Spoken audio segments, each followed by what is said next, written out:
은혜 아니면이라는 제목으로 함께 은혜를 나누도록 하겠습니다. 여러분들의 삶에 저런 파도와 같은 주님의 은혜가 넘치기를 바랍니다.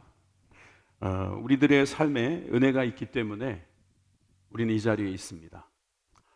예배를 마치고 서로들 인사하실 때 오늘 은혜 받았습니다 이렇게 말들 하시고, 또 저에게 격려차 하시는 또 말씀도 많으시겠지만 은혜 받았습니다 라고 해주시면 참 좋습니다. 근데 여러분, 우리가 은혜 받은 것도 분명히 맞지만 은혜 받았기 때문에 이 자리에 와 있는 게 더 맞는 말입니다. 여러분, 은혜 받아서 이 자리에 오신 것입니다. 은혜 없이는 여기 한 사람도 올 수가 없습니다. 여기에 어떻게 이 시간에 이 자리에 또 이렇게 모일 수가 있겠습니까? 은혜여야만 합니다. 은혜라고 밖에는 설명할 수가 없습니다.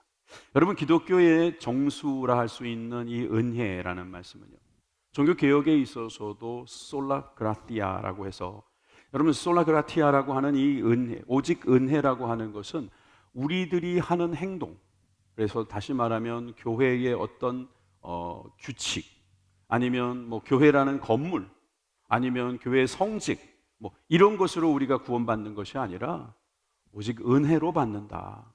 이 은혜 앞에는 하나님의 은혜가 있죠. 하나님의 은혜로 말미암아 우리는 구원을 받는다는 사실을 꼭 기억해야 할 것입니다. 이제 계속되는 이 기독교에 대한, 특히 개신교에서 우리가 가르치고 우리가 이것을 통해서 믿음을 키워가고 있다 하는 것을 저는 은혜라고 말씀드리는데, 오늘 본문에 등장하는 한 여인을 통해서 우리는 은혜의 새로운 면을 발견하게 됩니다. 사람들은 은혜를 하나님을 믿는 데 있어서, 하나님은 그저 좋은 분이시니까, 나에게 베풀어 주시는 분이니까 은혜라는 표현을 써서 미사오구를 넣었다고 생각할지 모르지만, 그래서 그것을 뭐 헤세드라고 표현할 수도 있지만, 여러분, 그것만 있는 게 아니에요. 여러분들은 은혜를 매우 실질적으로, 구체적으로 경험할 수 있습니다. 여러분, 이 은혜는 사실적이면서 여러분, 우리들의 삶의 현실입니다. 여러분들이 은혜 아니면 살아갈 수가 없습니다. 은혜 아니면 여러분, 우리는 이곳에 없다니까요. 여러분, 은혜 밖에는 달리 말할 수가 없는 게 바로 우리들의 삶이라는 것입니다. 이 여인의 모습도 그렇습니다. 그래서 이 여인을 가리켜 저는 이삭을 줍는 미망인 이방 여인이라고 표현해 보겠습니다. 뭐 이삭을 줍는 거 멋진 일인 것 같기도 하고 낭만적인 것 같이 보이죠. 근데 저것은 다른 이야기예요. 우리가 생각하고 있는 그런 개념하고 달라요.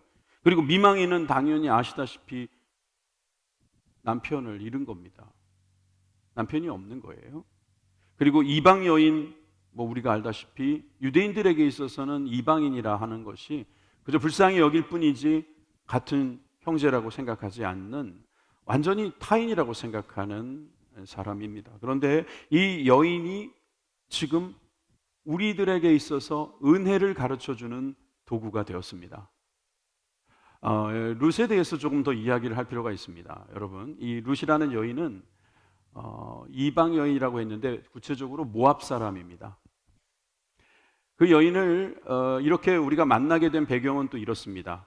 엘리멜렉이라는 유대인이 있었는데 그 고향이 이 베들레헴 에스닷이라고 하는 곳이었습니다.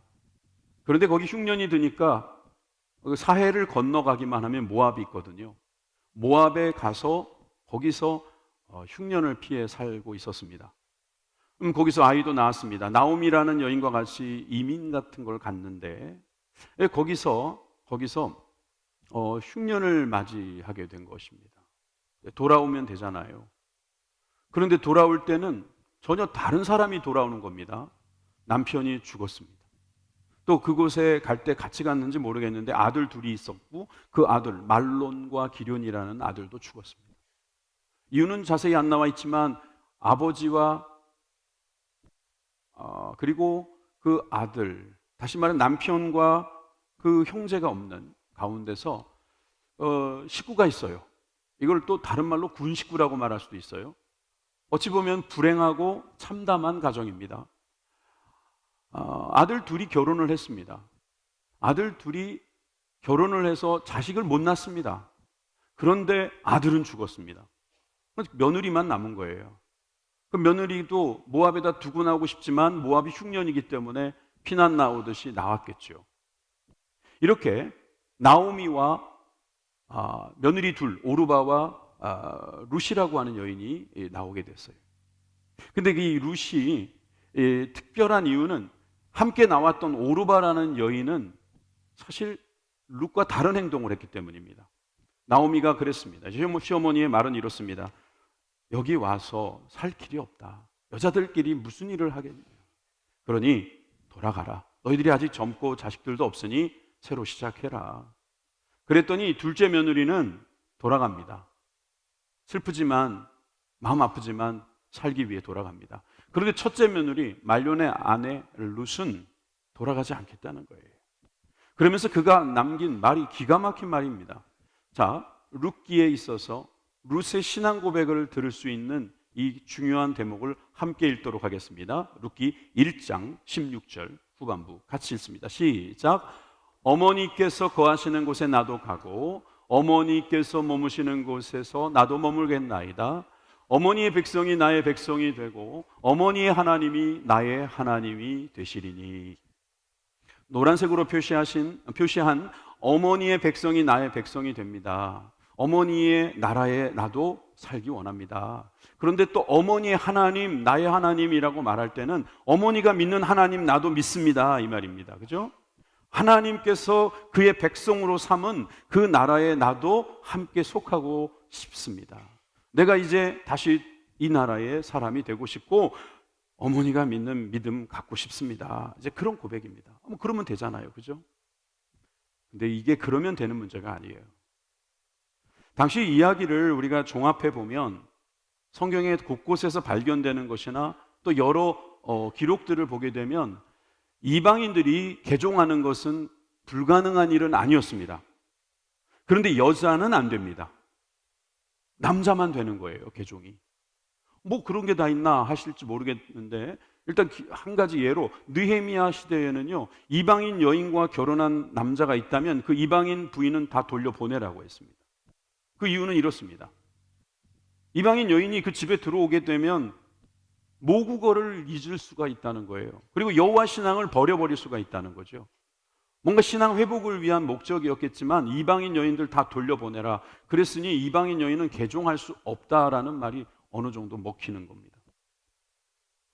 여러분, 여자인 게 그렇게 억울할 때가 없습니다. 요즘 뭐 그런 것 절대로 할 수 없는 이야기지만 여러분, 그 당시엔 그랬다는 거예요.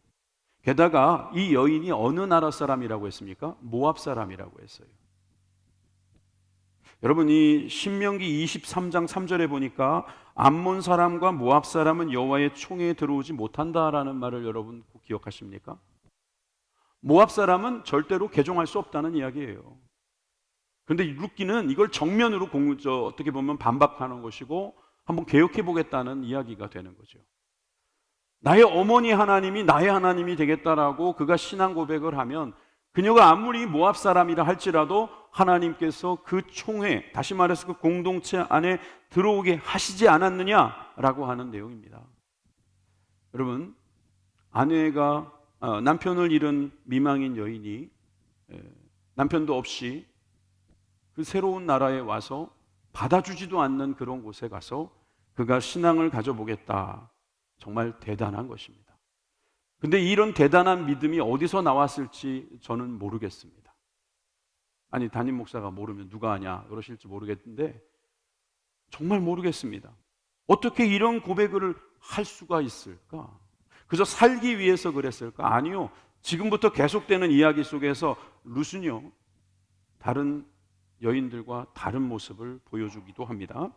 룻기 2장 2절에 보니까 모압 여인 룻이 계속 모압 여인 룻이라고 자꾸 수식어도 붙어 따라다녀요.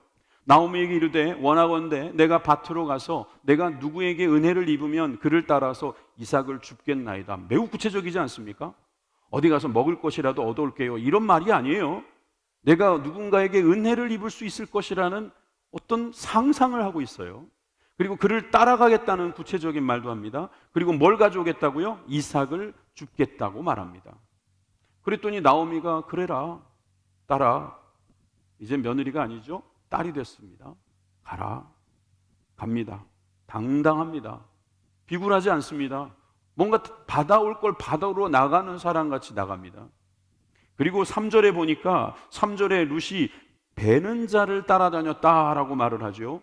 마치 영화 속에 카메라가 한 여인을 쫓아다니듯이 지금 우리는 이 롯의 뒷장면을 보고 있는 것 같습니다.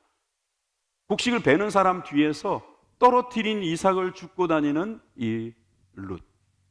그런데 우연히 엘리멜렉의 친족 보아스, 즉 보아스라는 사람을 만나게 됩니다. 마침 만나는 거죠. 자, 여기서 우연이라는 단어, 또 마침이라는 이 단어가 바로 은혜를 설명하는 단어라는 사실을 여러분 주목하십시오. 우연히 갔는데 거기에 마침 그 사람이 와 있습니다. 우연히 누군가에게 복음을 들었는데 마침 생명의 말씀을 들어서 우리가 구원을 받게 되는 것입니다. 우연히 누가 지나가다가 우리 교회 한번 가봅시다 해서 왔는데 그날 마침 나를 살리는 말씀을 듣게 돼서 영생의 복을 듣는, 영생의 복을 누리는 그런 것이 바로 은혜라는 것입니다. 이렇게밖에 설명할 수 없는 거예요. 지금 여러분, 이 룻이라는 사람은 뭐 한 거 없어요. 그냥 나가서 먹고 살기 위해서 나간 것 같아요. 그런데 그냥 그 태도 자체가 어찌 보면 매우 구체적이고 매우 떳떳하지 않습니까? 게다가 7절에 보니까 이 보아스를 섬기던 곡식을 베는 자들이 이렇게 말을 하는 겁니다. 저 여인이 아침부터 와서 잠시 집에서 쉰 외에는 지금까지, 즉 저녁까지 계속 저러고 있습니다. 당연하다는 듯이 저걸 하고 있는 거예요. 그게 뭐예요? 이삭을 줍는 것입니다. 여러분, 곡식을 베는 사람 뒤를 쫓아다니면서 이삭을 베는 것이 그게 뭐 대단한 거냐 그러실지 모르겠는데, 이것은 이 룻이 알고 있는 뭔가가 있다는 거예요. 그렇게 설명할 수 있는 대목을 저는 여러분들에게 보여드립니다. 레위기 19장 9절에서 10절입니다. 우리나라에는 없는 제도니까 한번 눈여겨보세요. 이것은 율법 정신이기도 합니다. 우리 다 같이 읽겠습니다. 시작. 너희가 너희의 땅에서 곡식을 거둘 때에 너는 반 모퉁이까지 다 거두지 말고 내 떨어진 이삭도 줍지 말며 내 포도원의 곡식을 다 따지 말며 내 포도원에 떨어진 열매도 줍지 말고 가난한 사람과 거류민을 위하여 버려두라. 나는 너희의 하나님 여호와이니라. 아멘. 여러분들이 이것을 그림으로 한번 그려보십시오. 만약에 곡식을 베는 어떤 커터가 있다고 합시다. 그러면 구퉁이까지 다 베기는 어려울 거예요. 그렇죠? 그럴 때는 구퉁이에 있는 거, 모퉁이에 있는 거는 그냥 놔두라는 거예요. 멀쩡한 벼인데, 멀쩡한 밀인데 그대로 놔두라는 거예요. 그것까지 악착같이 잘라내지 말라는 겁니다. 그리고 어쩌다가 만약에 베다가 하나 떨어졌습니다. 그러면 그 줍는 것은 율법을 위반하는 것입니다. 떨어졌으면 떨어진 대로 놔두라는 거예요. 그러니까 안 떨어뜨리게 조심해야겠네요. 그죠? 그렇지만 하여튼 떨어뜨렸으면 이젠 그건 자기 게 아닌 거예요. 누구 거예요? 가난한 사람들, 거류민들을 위한 것이라는 거예요. 요즘 우리가 한번 생각해 봅시다. 이 자본주의를 살고 있는 우리들이 사실 내 것이라고 하면 깨끗하게 정리해서 가져가는 게 맞죠. 그런데 이걸 남겨둔다, 누군가가 가져가겠지라고 남겨둔다. 만약에 이런 것이 우리들의 삶에 있다면, 그래서 내가 가진 것을 일부라도 남에게 나눠주는 정신만 제대로 우리가 다 갖고 있다면 우리는 어렵지 않을 겁니다. 우리는 소외된 사람들이 더 이상 소외되지 않을 겁니다.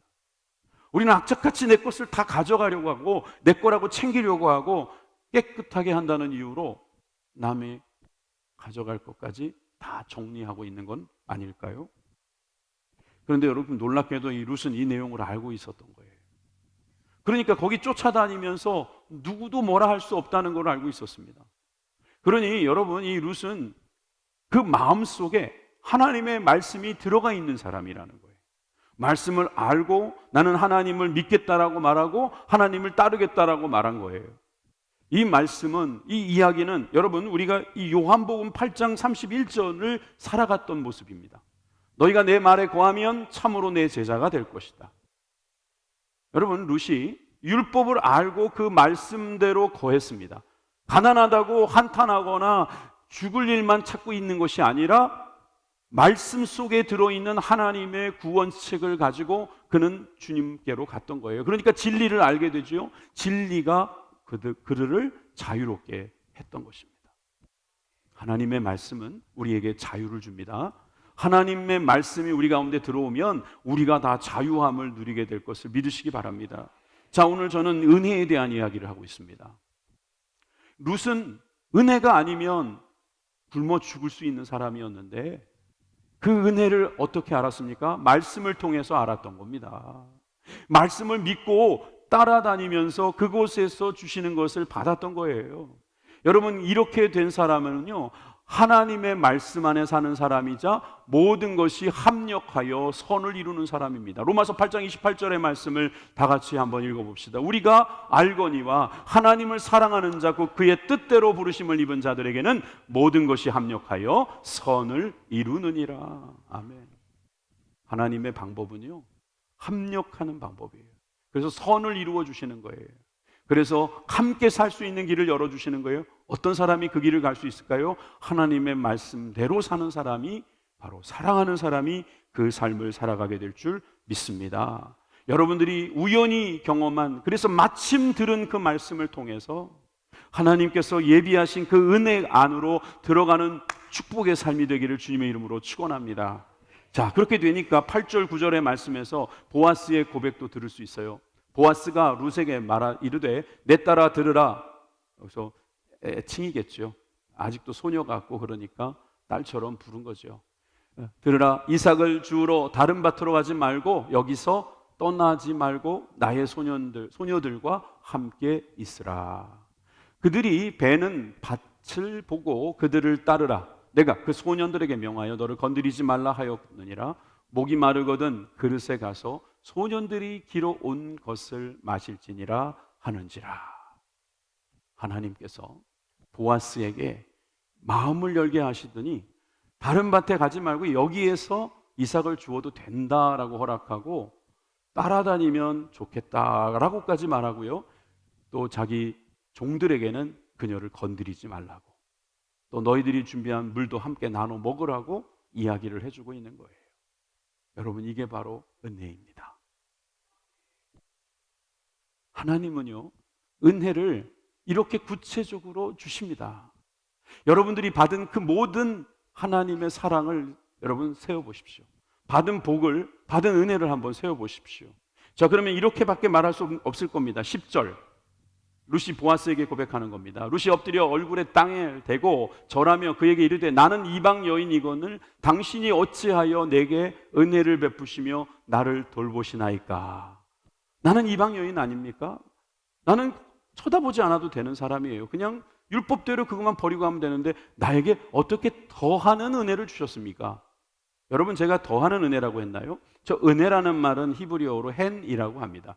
헤세드가 아니에요. 헨이에요. 이 헨이라는 것도 하나님이 결국은 주신 거지만 사람을 통해서 주시는 호의이에요. 호의. 영어로는 favor라고 하죠. 저도 미국에서 잠깐 생활하면서 좀 난처한 일이 있을 때마다 부탁할 일이 생기면 저는 그 말을 꼭 썼어요. Would you do me a favor? 이렇게 말하면 상대방이 굉장히 잘해줍니다. 왜? favor를 구했기 때문에. 호의를 베풀어 주실 수 있겠습니까? 이건 낮은 자세로 구하는 거잖아요. 근데 여러분, 여기서 말하는 저 은혜라는 게 바로 그 호의예요. 이 호의를 베풀어 준다는 것을 그가 인정한 것입니다.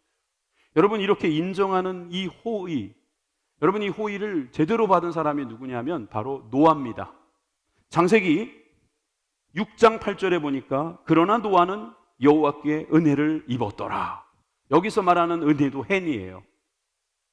하나님께서 호의를 베풀어 주신 거예요. 다른 사람들은 다 쓸어버리는데 뭐 당대 의인이라고 그만 살려줍니까? 공동체는 다 같이 공동 운명으로 죽을 수도 있었는데 하나님께서는 그에게 방주라는 호의를 베풀어 주신 거예요. 방주 노아가 지은 거 아닙니까? 아닙니다, 여러분. 노아는 짓기만 했지 그 재료를 하나님이 주신 겁니다. 혼자 지을 수 있었습니까? 자녀들도 주셨습니다. 여러분, 시간도 주셨습니다. 지혜도 주셨습니다. 여러분, 하나님이 주신 것, 그것이 다 호의라는 거죠. 여러분, 우리들의 삶에 아주 구체적인 호의가 있습니다. 여러분들이 호의를 베푸는 사람도 되겠지만 그동안 받은 호의만 하더라도 얼마나 큰지를 깨달으시기를 바랍니다. 여러분들은 룩처럼 그렇게 비참한 삶을 살고 있지 않을 수도 있습니다. 그러나 우리는 누군가가 다 가져갔다면 거둘 수 없는 사람이었을 수도 있습니다. 우리는 단지 나의 출신이나 나의 어떤 형편 때문에 한계에 부딪혀서 절망할 수도 있었을 것입니다. 그런데 어느 날 우연히 마침 주님께서 우리를 만나주시고 우리에게 깨닫게 하시고 우리에게 힘을 주셔서 이 자리까지 있음을 믿습니다. 은혜 아니곤 설명할 수 없는 일이죠. 두 번째, 이 룻에 대하여 저는 기업 물을 자의 품에서 하나님의 은혜를 입은 여인이라고 말하고 싶습니다. 여러분, 이가 기업 물을 자라는 말을 우리가 좀 생각해 봐야 되는데, 기업이라는 말은 우리가 말하는 뭐 어떤 사업 또는 우리 가정의 일을 기업이라고도 할 수 있잖아요. 이 가정의 일이라는 건 결국 자손을 번성케 하는 일이잖아요. 그런데 지금 룻처럼 남편이 죽었어요. 그런데 그 남편의 동생도 죽었습니다. 그러면은 다 죽은 상태에서는 여자 셋이 모여 있어 봐야 후손이 나오지 않습니다. 여러분, 결국 이때에 필요한 것이 바로 기업 물을 자라고 하는 것이죠.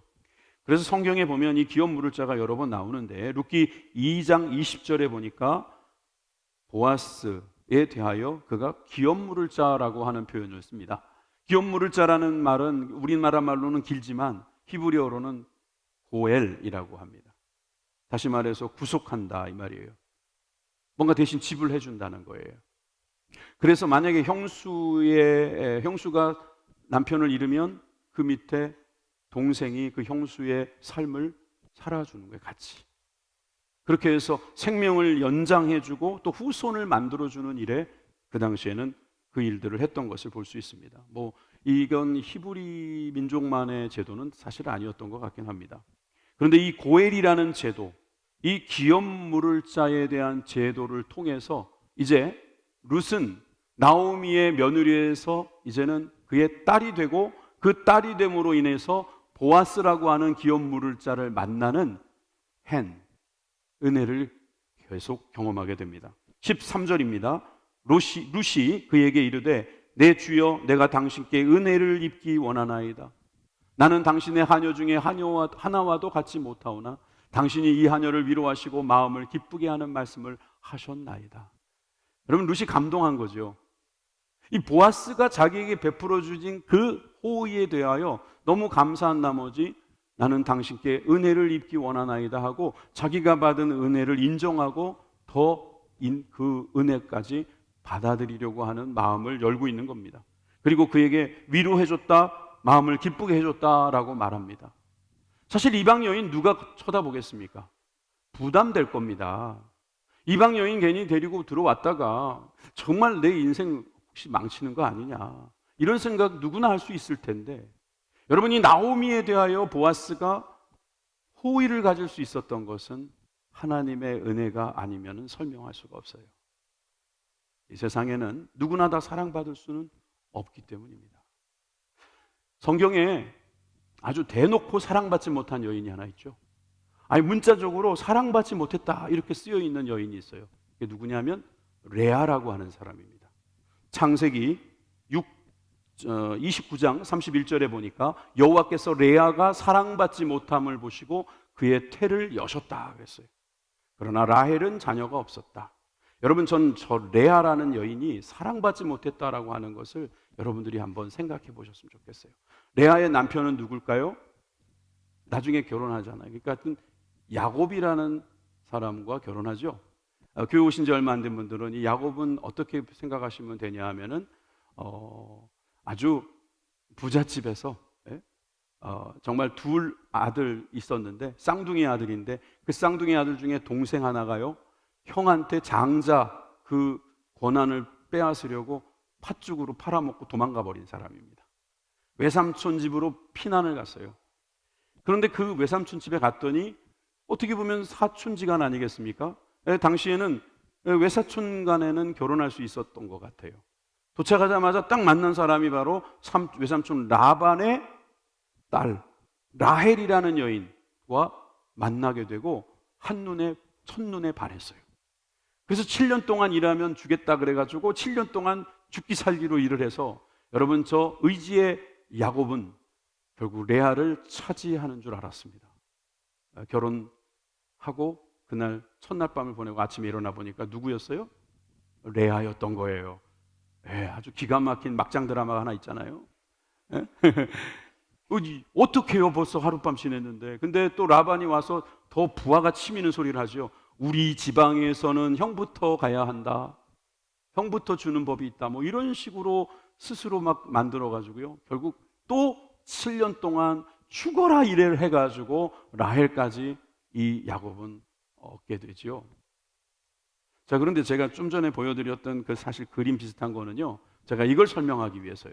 아까 분명히 태를 열어주셨다고 그랬잖아요. 사랑받지 못한 레아, 태를 열어주셨다고 했어요. 태를 열어주니까 어떻게 됐어요? 짠! 6명의 아들이 그냥 쫙 나와버리는 거예요. 그림으로 하니까 빨리 나오네요. 첫째부터 넷째까지 주르륵, 그 다음에 조금 쉬었다가 9째, 10째까지 다 레아에게서 나옵니다. 사실 야곱은 라헬을 더 사랑한 게 틀림없습니다. 그리고 라헬은 자기에게서 아이가 안 나오니까 자기 몸종 빌하를 줘서 단, 그리고 납달리라는 아들을 얻게 되죠. 이에 질세라 또 레아는 자기의 몸종을 주어서 실바라고 하는 몸종에게 갓과 아셀이라고 하는 자녀가 나옵니다. 성경은요, 몸에서 나온 아이들도 친아들처럼 여겨주는 이런 모습을 우리는 또 볼 수 있습니다. 라헬은 결국 나중에 가서 요셉과 베냐민을 얻게 됩니다. 하나님께서는 레아가 사랑받지 못한 여인이라고 말씀하시면서 그의 태를 여셔서 라헬에게 눌렸던, 라헬 때문에 빼앗겼다고 생각하는 그 사랑을 보상해 주시는 모습을 볼 수 있습니다. 사실 저는 레아가 처음에는 라헬에게 밀렸으나 나중에는 더 사랑받았을 가능성이 있다고 봅니다. 왜냐하면 아들을 저렇게 잘 낳아주니까요. 아들 이름이 기가 막힙니다. 자, 첫째 아들 누구예요? 르우벤이요. 르우벤 이름의 뜻이 뭔지 아세요? 보라 아들이다. 열불나게 말해요. 넌 아들도 못 낳지? 난 아들이다? 나는 아들이다. 그래, 보라 아들이다. 이렇게 놓고요. 둘째 아들 시므온의 이름은 들으셨다. 하나님이 내 기도를 들으셨다. 네 기도 안 들어주시지? 약 올리는 것 같아. 레위의 이름은 연합입니다. 나와 야곱이 연합됐다. 유다라는 이름 찬양받는다, 이사갈 보상한다, 스불론 존귀하다. 여러분, 이 좋은 이름들 다 갖다 붙이면서 그가 하나님으로부터 이런 은혜를 입었음을 자랑합니다. 여러분, 저는 이 야곱이 레아를 원래 사랑하지 않아 하였으나 떠밀려 결혼하게 됐다는 사실, 이게 참 어찌 보면 사랑받지 못했다라는 표현이 됐는데, 제가 조금만 더 가미하자면 1+1 같지 않습니까? 편의점에 가면은 음료수 1+1 써 있으면 하나 사면 하나 더 주는 거 아니에요? 아니, 어떤 아빠가 자기 사랑하는 딸을 1+1으로 떠넘깁니까? 아무리 자기 딸이 좀 못났다 해도 그렇게 하는 건 아니죠. 어떻게 아빠한테도 사랑을 못 받냔 말이에요. 그리고 자기 남편한테도 사랑 못 받을 뻔했잖아요. 그런데 하나님께서 그에게 뭘 베푸셨어요? 은혜를 베풀었다는 거예요.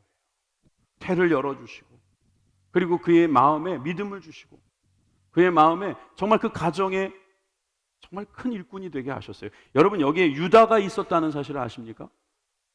레아에게서 유다가 나왔다니까요. 유다는 누구예요? 그리스도의 조상, 예수님의 조상입니다. 그 계보예요. 유다에게서 왕도 나오고 유다에게서 그리스도도 나오는 이 유다를 누가 낳았다고요? 사랑받지 못한 여인 레아가 받았다니까요. 여러분, 이방 여인이었던 룻이 하나님의 은혜를 입은 것과 같이, 그래서 하나님의 날개 안에 들어갔듯이 여러분, 이 레아도 하나님의 은혜로 살게 되었습니다. 여러분, 이것이 바로 하나님의 은혜입니다. 이렇게 설명할 수밖에 없는 거예요. 여러분, 마리아 아시죠? 예수님의 어머니 마리아도요, 갑자기 생긴 이 아들 때문에 애기 때문에 얼마나 마음이 복잡했겠습니까? 그런데 천사가 와서 뭐라고 말하냐면 은혜를 받은 자여. 응. 누가복음 1장 28절에 은혜를 받은 자여 평안할지어다 주께서 너와 함께 하시도다. 할렐루야. 여러분, 은혜를 받았기 때문에 예수님을 품게 된 거예요. 은혜를 받았기 때문에. 여러분, 우리 모두가 은혜를 받았습니다. 그래서 요한복음 1장 9절 14절에 보니까 말씀이 육신이 되어 우리 가운데 거하시며 우리가 그의 영광을 보니 아버지의 독생자의 영광이요 그리스도의 영광이라는 것이죠. 은혜와 진리가 충만하더라. 우리 그리스도께서는 은혜와 진리가 되시는 것입니다. 여러분, 진리만 앞세우면은요 차갑습니다. 무겁습니다. 아픕니다. 그런데 은혜가 있으면 거기엔 따뜻함이 있습니다. 보살핌이 있습니다. 기쁨이 있습니다. 여러분, 이런 은혜가 여러분들 가운데 있음을 믿으시길 바랍니다. 하나님은 아무에게나 은혜를 주시지 않습니다. 출애굽기 33장에도 그렇게 나오잖아요. 나는 은혜 베풀 자에게 은혜를 베풀겠다. 모든 선한 것으로 나는 은혜 베풀 사람들에게만 은혜 베풀겠다. 하나님의 선택이라는 거예요. 하나님의 뜻대로 받은 은혜를 여러분들은 기뻐하시기를 바랍니다. 여러분, 받으시기를 바라요. 이것을 깨달으시기를 주님의 이름으로 축원합니다. 사도 바울이 이런 고백을 한 적도 있죠. 나의 나 된 것은 하나님의 은혜로 된 것이다. 고린도전서 15장 10절의 말씀 우리 다 같이 읽고 마치겠습니다. 시작. 그러나 내가 나 된 것은 하나님의 은혜로 된 것이니 내게 주신 그의 은혜가 헛되지 아니하여 내가 모든 사도보다 더 많이 수고하였으나 내가 한 것이 아니요 오직 나와 함께 하신 하나님의 은혜로라. 아멘. 우리도 그런 고백했으면 좋겠네요.